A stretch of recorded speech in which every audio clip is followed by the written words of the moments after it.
Halo Sobat Misteri Nema, kali ini kita akan menceritakan kisah seorang wanita penghibur yang tanpa sadar melakukan perjanjian gaib demi memiliki banyak pelanggan. Nah, tanpa berlama-lama, mari kita simak ceritanya. Malam itu, langit gelap menaungi sudut kota yang tak pernah tidur.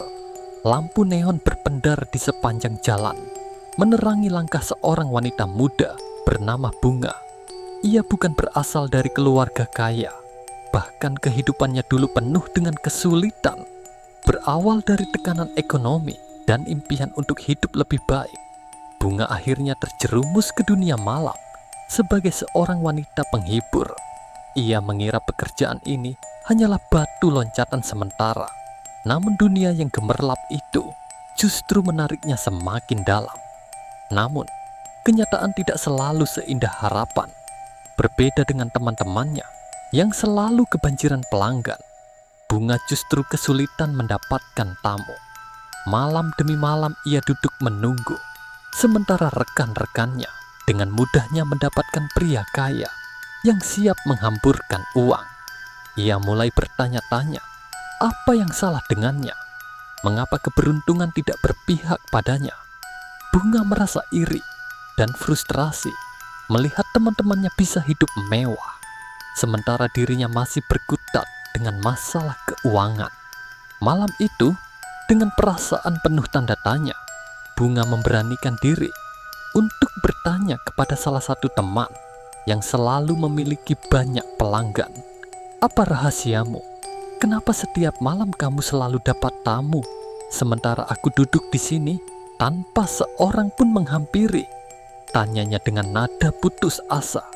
Temannya hanya tersenyum misterius, lalu menatap Bunga dengan tatapan tajam. Kamu benar-benar ingin tahu? Katanya pelan. Ini bukan sekadar keberuntungan. Aku memakai pesugihan buka aura. Bunga terdiam sejenak. Kata pesugihan menggema di kepalanya. Ia pernah mendengar cerita-cerita serupa, tetapi tak pernah menyangka bahwa dunia malam juga memiliki rahasia kelam seperti itu. Temannya kemudian mengajaknya ke sebuah tempat terpencil di pinggir pantai. Di sana mereka menemui seorang dukun tua yang dikenal dengan sebutan Mbah Kerti. Mbah Kerti menatap Bunga dengan mata kosong, seolah mampu menembus jiwanya. Dengan suara berat, ia mulai menjelaskan ritual yang harus dilakukan jika Bunga ingin mendapatkan pesugihan buka aura. Kamu harus mandi dengan kembang 7 rupa di pantai ini saat malam Jumat Kliwon, kata Mbah Kerti. Tidak boleh mengenakan apapun kecuali sehelai kain jarik. Dan yang paling penting, kamu harus bersedia melakukan perjanjian dengan penunggu laut selatan.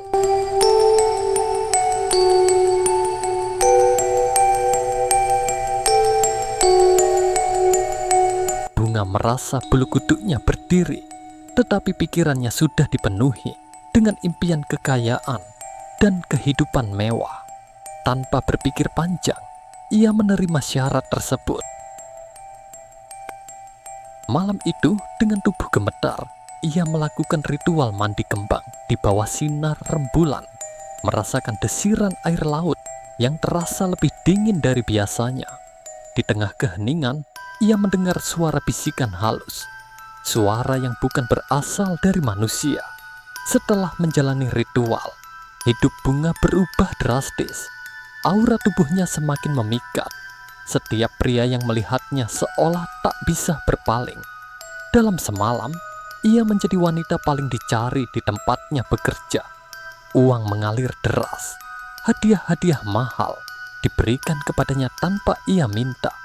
Dalam waktu singkat, ia bisa membeli rumah, mobil, dan barang-barang mewah yang dulu hanya bisa ia impikan. Bunga benar-benar menikmati kehidupan barunya. Namun, ia lupa bahwa semua ini datang dengan harga yang harus dibayar. Saking ramainya job, Bunga akhirnya memutuskan untuk mencari asisten untuk membantunya menyiapkan perlengkapan yang harus ia bawa setiap harinya. Rumahnya begitu mewah, mobilnya pun sangat bagus. Bunga terkenal menjadi salah satu wanita karier yang sukses. Tak ada satupun tetangganya yang tahu jika Bunga bekerja sebagai wanita penghibur. Pernah suatu hari, Bunga dilabrak oleh beberapa wanita yang mengaku sebagai suami dari para pelanggannya. Wanita itu menyuruhnya untuk menjauhi suaminya, sebab beberapa pelanggannya sampai rela jual tanah, mobil, dan rumahnya sendiri demi bisa kencan dengan si Bunga. Semua pria hidung belang seperti terhipnotis ketika melihat kecantikan Bunga. Namun Bunga tidak menghiraukan ucapan wanita itu. Baginya, hasil yang diberi oleh para pelanggannya adalah bayaran dari perlakuan para pria hidung belang. Bunga pernah melayani 12 orang dalam sehari. Ia mengaku tidak pernah merasakan capek. Energinya selalu ada lagi dan ada lagi. Mungkin ini dorongan dari jin yang ada di tubuhnya. Setiap harinya dia sampai mendapatkan hasil 100 juta rupiah jika pelanggannya ramai. Paling sepi dia bisa mendapatkan 20 juta dalam semalam. Anehnya, pelanggan si Bunga tidak pernah rebutan. Semua pelanggannya bahkan mau antri demi bisa kencan dengan Bunga. Bahkan teman-temannya sampai terheran-heran. Kok bisa anak baru bisa memikat banyak pelanggan? Hanya satu temannya yang tersenyum melihat Bunga memiliki banyak pelanggan, yaitu temannya yang mengantarkannya melakukan pesugihan buka aura. Dalam perjanjian yang telah dibuat, Bunga harus memakan bunga kantil setiap malam Jumat Legi sebagai bagian dari persembahan kepada makhluk yang telah membantunya. Namun, seiring waktu, kesibukannya membuatnya lupa akan perjanjian itu.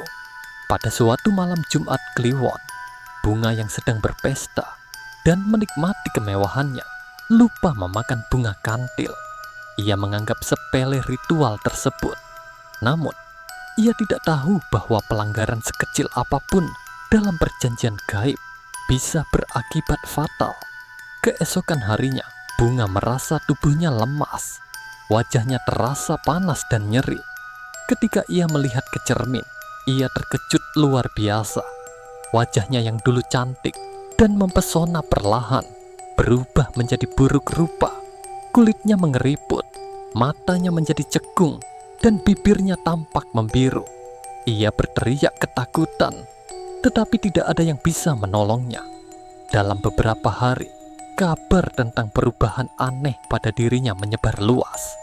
Para pelanggan mulai menjauh, teman-temannya pun menghindar. Semua kekayaan yang ia dapatkan menjadi sia-sia. Dan dalam kesendiriannya, ia akhirnya menyadari bahwa ia telah melakukan kesalahan besar. Anehnya lagi, tiba-tiba rumah mewahnya dibongkar paksa dan digusur lantaran rumah itu berada di tanah milik seseorang. Rumah beserta isinya hancur seketika. Ia juga mulai sakit-sakitan hingga ia dirawat oleh salah satu temannya. Namun setiap malam, Bunga selalu menjerit ketakutan. Ia seperti melihat makhluk halus yang mengerikan akan menerkamnya. Ternyata, ketika ia memakan bunga kantil, ketika tidur malam, ia akan disepuhi oleh salah genderuwo. Karena bunga kantil tidak dimakan, genderuwo itu marah dan menginginkan nyawa Bunga. Tak lama kemudian, Bunga benar-benar menemui ajalnya karena sakit-sakitan. Pesugihan memang memberikan kekayaan, tapi ia lupa bahwa selalu ada harga yang harus dibayar. Bunga bukanlah satu-satunya orang yang mengalami nasib tragis akibat pesugihan. Banyak orang yang tergoda dengan cara instan untuk meraih kekayaan, tetapi mereka lupa bahwa dunia gaib memiliki aturan yang tidak bisa dilanggar. Pesugihan selalu datang dengan konsekuensi, dan ketika perjanjian sudah dibuat, tidak ada jalan untuk kembali. Bagaimana menurut kalian? Apakah pesugihan benar-benar ada? Atau ini hanya mitos yang berkembang di masyarakat? Tulis pendapat kalian di kolom komentar.